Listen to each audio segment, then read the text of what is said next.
Esu specialioji pedagogė logopedė Kristina Kasparavičienė. Dirbu Nemakščių Martyno Mažvydo vidurinėje mokykloje. Šiais metais dirbu su šeštokais kūrybinėse partnerystėse. Labai džiaugiamės pakliuvę.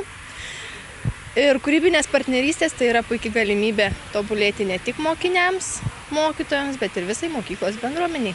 Ir tikimės, kad kitais metais vėl pakliusim į jas. Esu Mykolas Natalevičius, kūrybinis partneris.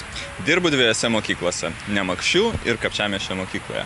Ką tik šiandien baigiame darbą Nemakščių mokykloje ir labai džiaugiuosi ne tik savo, bet ir visų savo kūrybinių partnerių darbų, nes mes tikrai bendrai dirbdami sukūrėme ne tik kad gerą kūrybišką atmosferą, bet išmokėme mokytojus ir mokinius, kad jie gali žymiai daugiau negu kartais atrodo. Todėl, kai mes šiandien paskutinį kartą susitikę su jais kalbėjome, mes sakėme, nebijokite neįmanomų dalykų.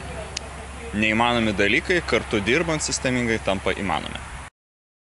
Kiekviena naujovė netaip lengvai ateina. Pasipriešinimas buvo iš pradžių nedidelis, po to atsirado ir kas man buvo trupučiukas skausmingiausiai, tie, kurie nedirba, taip to sudurmstė vandenis, kad nuėjo iki tėvų. Ir kai kurie mokiniai atskilo vienoj klasiai.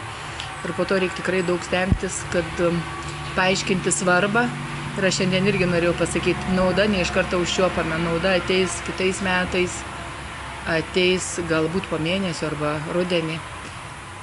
Bet vis tiek aš turiu to savo nuomonės ir laikysius, kad tai yra svarbu. Aš mokytojams tą patį sakiau, dalyko žinias mes galim visokiais būdais į tą galvelę, bet tas bendrasias kompetencijas ugdyti tai yra svarbiausias uždavinys, tai ką mes dabar darėm. Nes ne kiekvienas gebam tai daryti, o tai yra svarbu. Gyvenime tai yra svarbiausiai. Ir aš sakiau, ateis nežiūrės, kaip tu moki skaičiuoti, kaip tu moki rašyti, kaip tu gebi komunikuoti, bendrauti, atskleisti save, parodyti, išgirsti kitą. Tai svarbiausiai grožio.